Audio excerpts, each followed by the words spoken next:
जय श्री राम। आज हम रामायण सार का दूसरा भाग करेंगे। मैंने पूरी रामायण को लगभग 4 से 5 बार संपूर्ण किया हुआ है। पूरी इतनी मोटी रामायण, उसके दोहे, उसके श्लोक, सब कुछ संस्कृत में भी और हिंदी में भी। लेकिन आजकल हमारी लाइफ इतनी बिजी हो गई है कि हमें रामायण या ऐसी पौराणिक कथाएं पढ़ने का टाइम ही नहीं मिलता। इसलिए मैंने सोचा कि मैं आसान और सरल भाषा में आप सभी के लिए रामायण की एक प्रस्तुति पेश करूं। आज हम बाल्यकांड के अध्याय 2 पर चलेंगे, जिसमें हम राम विवाह के बारे में सारी जानकारी लेंगे।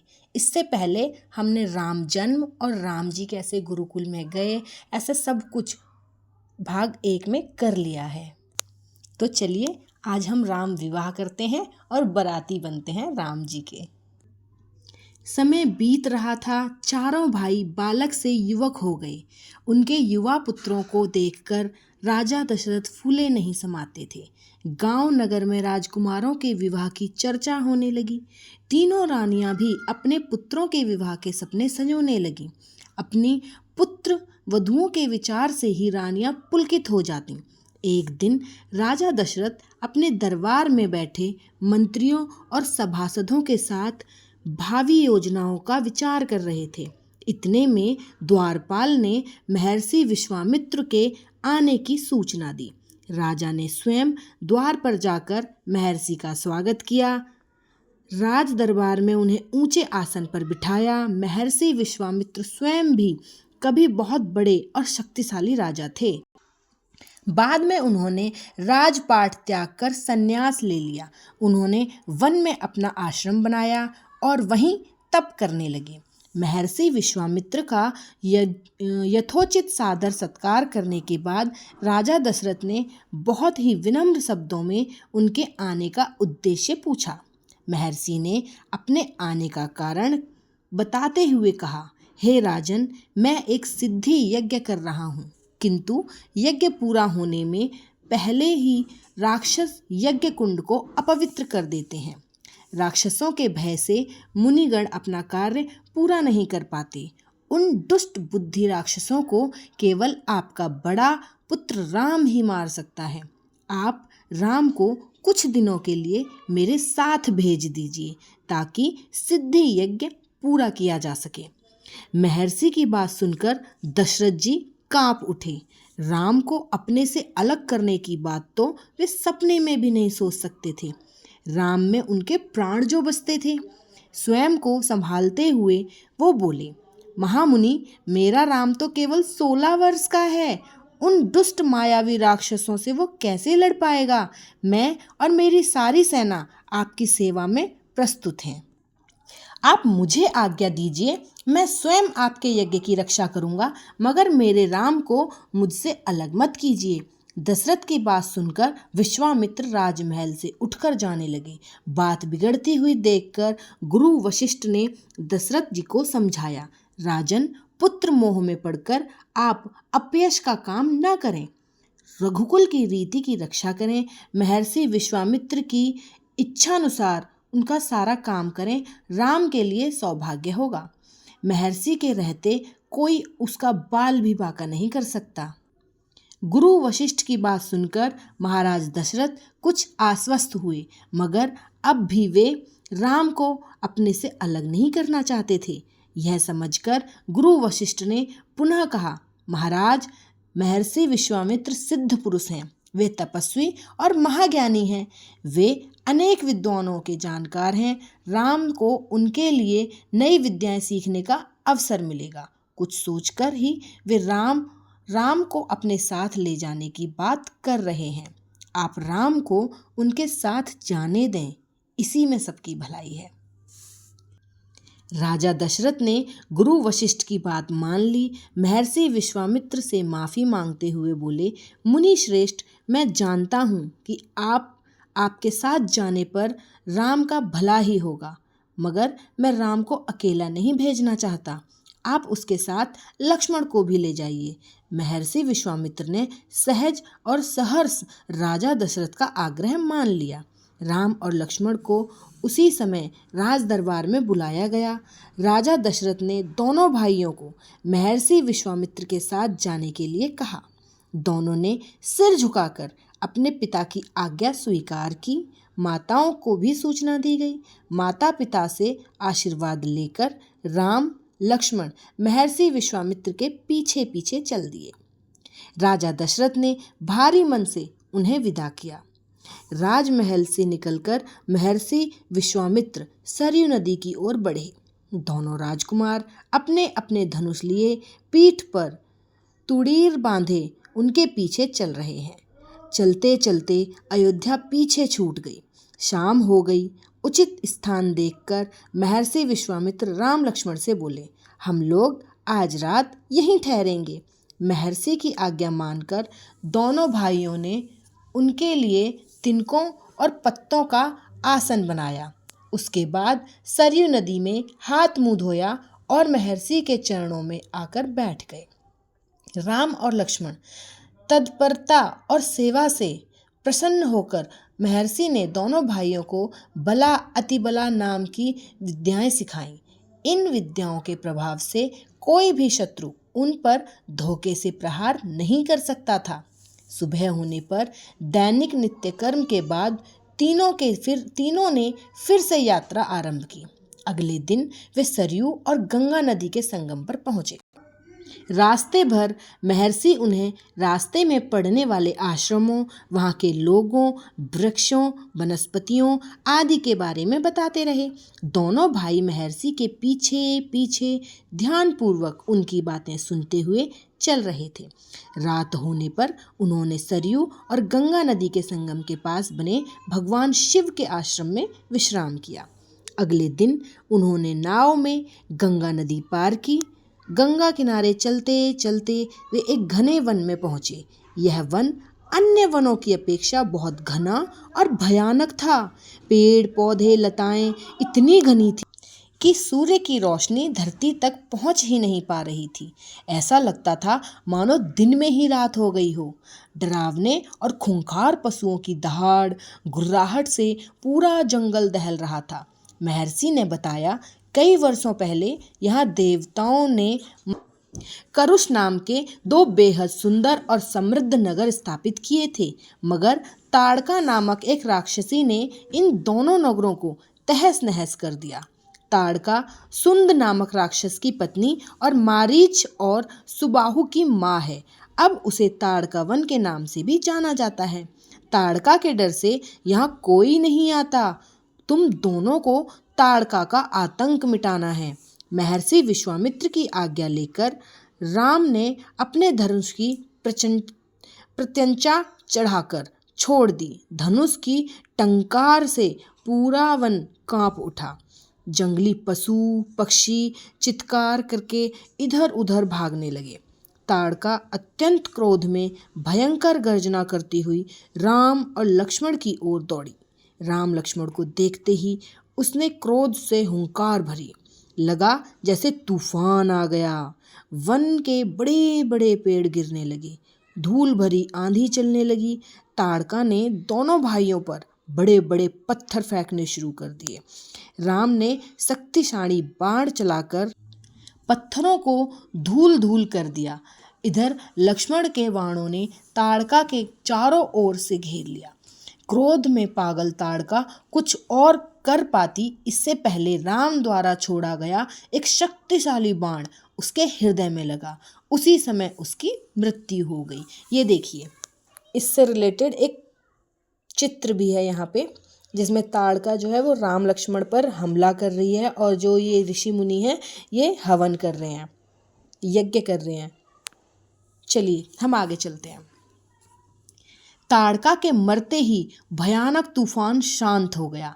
महर्षि विश्वामित्र ने राम और लक्ष्मण को गले से लगा लिया। प्रसन्न होकर उन्होंने राम को दंड चक्र, धर्म चक्र, काल चक्र, विष्णु चक्र आदि दिए। इसके अलावा उन्होंने दोनों भाइयों को अनेक दैवीय अस्त्र शस्त्र भी दिए। राम लक्ष्मण ने बहुत ही विनम्रता पूर्वक महर्षि के अस्त्रों के प्रयोग की विधि समझी। इसके बाद तीनों ने पुनः अपनी यात्रा प्रारंभ की। अगले दिन वे महर्षि विश्वामित्र के सिद्धा आश्रम में पहुंच गए। महर्षि ने अपने आश्रम की ओर संकेत करते हुए कहा, राम, यह सिद्धाश्रम है। यहाँ भगवान विष्णु ने कठोर तप किया था। इस पवित्र स्थान पर सभी दुख, चिंताएं, कष्ट आदि दूर हो जाते हैं। मैं इसी स्थान पर सिद्धि यज्ञ करना चाहता हूँ, लेकिन ताड़का के पुत्र मारीच, सुबाहु और अन्य राक्षस उसे पूरा ही नहीं होने देते। तुम्हें उन राक्षसों से यज्ञ की रक्षा करनी है। महर्षि विश्वामित्र के साथ राम लक्ष्मण को देखकर आश्रम वासियों ने उनका स्वागत किया। यज्ञ की तैयारियां की जाने लगी। यज्ञ रक्षक राम जो आ गए थे। निश्चित मुहूर्त में महर्षि विश्वामित्र अन्य ऋषि मुनियों के साथ यज्ञ करने बैठ गए। दोनों भाई अपने अपने धनुष बाण संभालने, कमर पर तरकस बांधे यज्ञ की रक्षा के लिए तैयार हो गए, जैसे हमारे सोल्जर्स इंडिया की रक्षा करते हैं। 5 दिनों तक यज्ञ बिना किसी बाधा के चलता रहा। छठे दिन आकाश भयानक आवाजों से गूंजने लगा। राम लक्ष्मण धनुष लिए तैयार थे। मारीच और सुबाहु अन्य राक्षसों के साथ यज्ञ में बाधा उत्पन्न करने पहुंच गए। वे अपनी मां ताड़का के वध का बदला लेने आए थे। राम ने सबसे पहले मारीच पर मानवास्त्र का प्रयोग किया। इस अस्त्र के प्रभाव से मारीच मरा तो नहीं, पर बहुत दूर जा गिरा। जब उसे होश आया तो वह डरकर सुदूर दक्षिण के जंगलों में जा छुपा। राम के एक शक्तिशाली बाण ने सुबाहु का अंत कर दिया। मारीच और सुबाहु की यह दशा देखकर अन्य राक्षसों में भगदड़ मच गई। कुछ राक्षस लक्ष्मण के तीक्ष्ण बाणों का शिकार हो गए। जो शेष बचे उन्होंने भाग जाने में ही अपनी भलाई समझी। यज्ञ बिना किसी विघ्न के पूरा हुआ। महर्षि ने प्रसन्न होकर राम और लक्ष्मण को आशीर्वाद दिया। आश्रम वासियों की खुशी की लहर दौड़ गई। अब वे राक्षसों के भय से मुक्त थे। राम लक्ष्मण के ने सिर झुकाकर महर्षि से पूछा, श्रेष्ठवर, अब हमारे लिए क्या आज्ञा है? आदेश दें। इस पर महर्षि विश्वामित्र ने कहा, पुत्रों, मिथिला के राजा जनक ने धनुष यज्ञ का आयोजन किया है। मैं चाहता हूँ कि तुम दोनों मेरे साथ मिथिला चलो। राजा जनक के पास भगवान शिव का सुनभ नाम का एक अद्भुत धनुष्य है। अच्छा, अब इस बात में आपको ये भी सुनने को मिलेगा कि जो स्वयंवर में धनुष टूटा था, उस धनुष का नाम सुनभ है। सुनभ। इस धनुष को देवता, गंधर्व, राक्षस या मनुष्य कोई भी नहीं उठा सकता। मैं चाहता हूँ कि तुम इस अद्भुत धनुष के दर्शन करो, साथ ही मिथिला नगरी का वैभव भी देखो। दोनों भाई भगवान शिव के धनुष और मिथिला नगरी को देखने के लिए उत्सुक हो गए। अगले दिन तीनों मिथिला के लिए निकल पड़े। ये मिथिला ही है जो सीता जी का गांव है। आगे चलते हैं। अब तक राम लक्ष्मण और महर्षि विश्वामित्र के बीच की दूरी कम हो गई थी। दोनों के मन में नए स्थानों को देखने और उनके बारे में जानने की जिज्ञासा थी। दोनों तरह तरह के प्रश्न पूछते। महर्षि उन्हें नई नई बातें बताते। प्रेम भाव से उनके प्रश्नों के उत्तर देते चले। मार्ग में उन्होंने राम और लक्ष्मण को अपने पूर्वजों के बारे में बताया। महर्षि ने उन्हें शिव पार्वती के प्रसंग, कार्तिकेय के जन्म, स्वर्ग से पृथ्वी पर गंगा अवतरण तथा कथा, देव असुर युद्ध, समुद्र मंथन और उनसे निकले 14 रत्नों आदि के बारे में भी कथाएं सुनाई। राम लक्ष्मण को यह सब सुनकर बहुत आनंद आ रहा था। वैसे आप सबको बता दूं कि मुझे भी ये सारी कहानियाँ ऑलरेडी पता हैं, और जो हमारी रामायण है जो बहुत मोटी है, उसमें इन सारी कहानियों का पूरा विवरण है। अब क्योंकि ये छोटी और सरल रामायण है तो इसमें ये विवरण कम है। चलिए आगे चलते हैं। मार्ग में सोन नदी पड़ी। सोन नदी के पार मिथिला नगरी थी। मिथिला में प्रवेश करने से पहले उन्होंने एक उजाड़ सुनसान आश्रम देखा। राम ने विश्वामित्र के आश्रम के बारे में पूछा। तब महर्षि ने उन्हें गौतम ऋषि और उनकी पत्नी अहिल्या की कथा सुनाई। अहिल्या अपने पति के श्राप के कारण एक शिला में बदल गई थी। शिला मीन्स पत्थर में बदल गई थी। उत्सुकतावश राम ने उस शिला के राम उस शिला के पास गए। राम के स्पर्श से अहिल्या श्राप मुक्त हो गई। ये स्टोरी भी बड़ी रामायण में पूरी तरीके से डिटेल में दी हुई है। राम लक्ष्मण महर्षि विश्वामित्र के साथ मिथिला नगरी पहुँचे। महर्षि के आने से का समाचार सुनकर राजा जनक स्वयं उनका स्वागत करने आए। अभिवादन और कुशल समाचार पूछने के बाद राजा जनक की नज़र राम लक्ष्मण पर पड़ी। उनको लगा होगा कि हाँ, हमारे बटेऊ आ चुके हैं। मतलब भगवान है तो उनको नॉर्मल सी बात है कि जो भी उन्हें देखता था वो अच्छा फील करता था। चलो आगे। वे स्वयं को रोक नहीं पाए। उन्होंने महर्षि से पूछा, महात्म, ये दोनों सुंदर बालक कौन हैं? महर्षि विश्वामित्र ने बताया, राजन, ये दोनों कौशल नरेश दशरथ के पुत्र राम और लक्ष्मण हैं। मैं इन्हें आपका अद्भुत शिव धनुष दिखाने लाया हूँ। राजा जनक ने महर्षि और दोनों राजकुमारों को सुंदर वाटिका में ठहराने की व्यवस्था की। भोजन और आराम करने के बाद दोनों भाइयों ने महर्षि विश्वामित्र से मिथिला नगरी देखने की इच्छा प्रकट की। महर्षि ने सहर्ष मतलब खुश होकर उनकी इस अनुमति को मान लिया, मतलब उन्हें अनुमति दे दी। राम लक्ष्मण मिथिला नगर को की शोभा देखने निकल पड़े। मिथिलावासी दोनों सुंदर राजकुमारों को अपनी नगरी में देख आश्चर्यचकित थे। सभी एक दूसरे से उनका परिचय पूछ रहे थे, उनके बारे में आपस में बातें कर रहे थे। राम लक्ष्मण मिथिला नगरी की सुव्यवस्था और सुंदरता देखकर मुग्ध थे। अगले दिन महर्षि विश्वामित्र राम लक्ष्मण के साथ यज्ञशाला आए। एक बड़ी सी लोहे की पेटी पर, जिसमें 8 पहिए लगे थे, शिव धनुष रखा था। वहां उपस्थित विभिन्न देशों के राजा महाराजा उस विशाल धनुष को आश्चर्य से देख रहे थे। निश्चय समय पर सबने अपना अपना स्थान ग्रहण किया।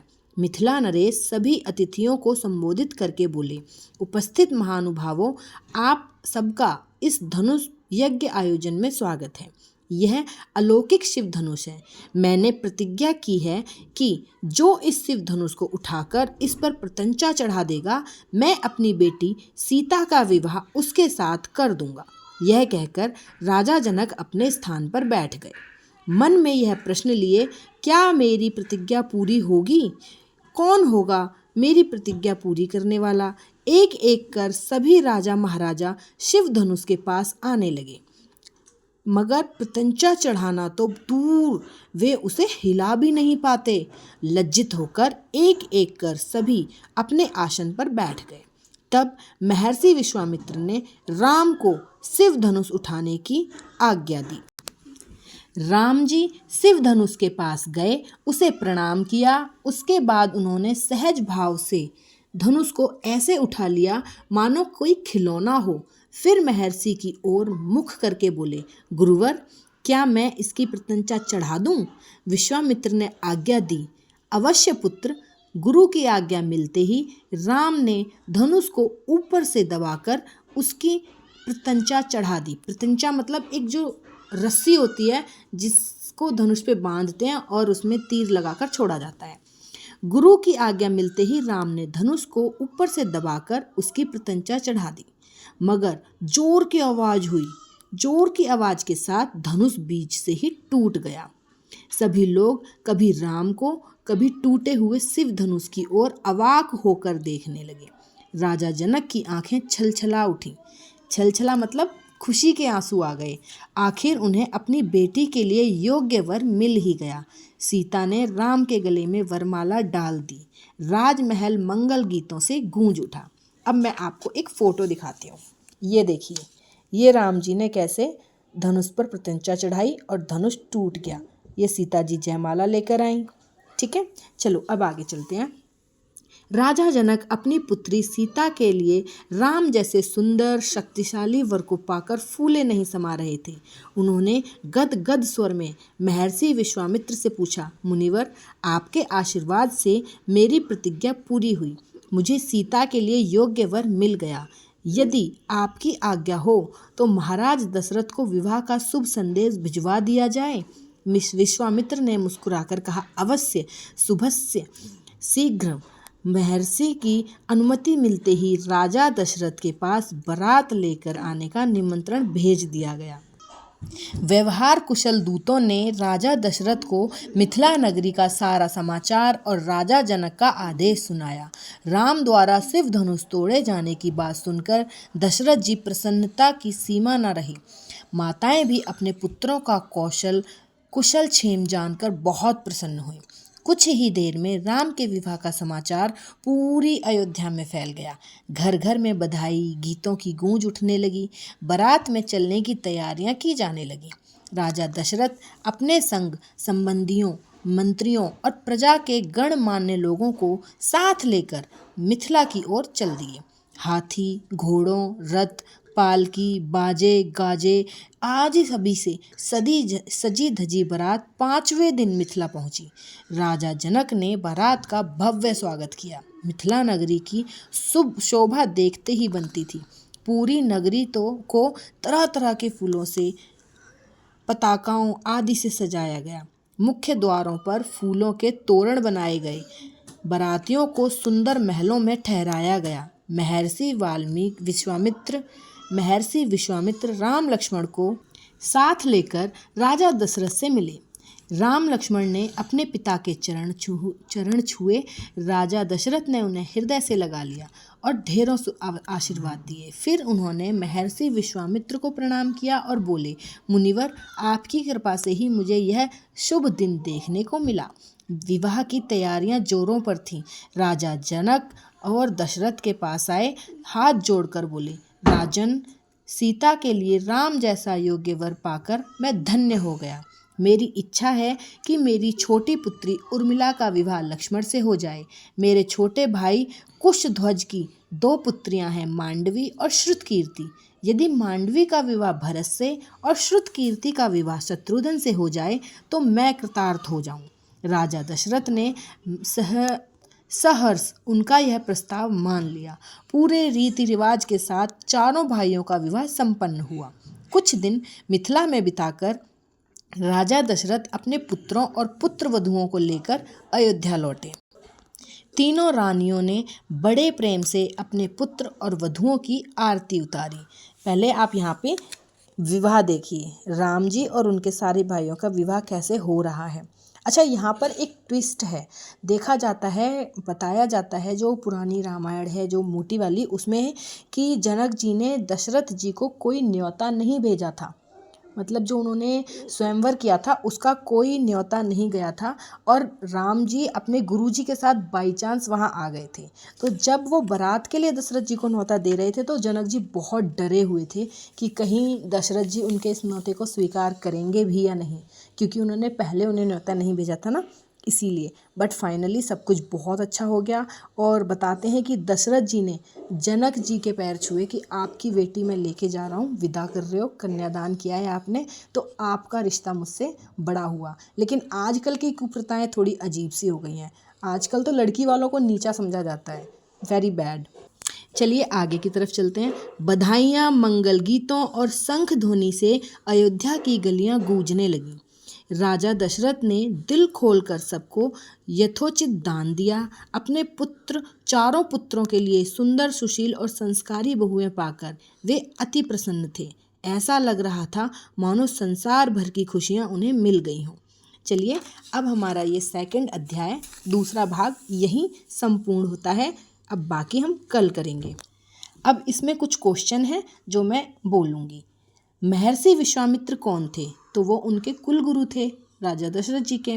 वे अयोध्या किस लिए आए थे? क्योंकि उन्हें अपना यज्ञ पूरा करना था और राक्षसों से अपने आप को बचाना था, मतलब यज्ञ को बचाना था। आगे, महर्षि विश्वामित्र ने दोनों भाइयों को कौन सी विद्या सिखाई? उन्हें कौन कौन से अस्त्र शस्त्र दिए?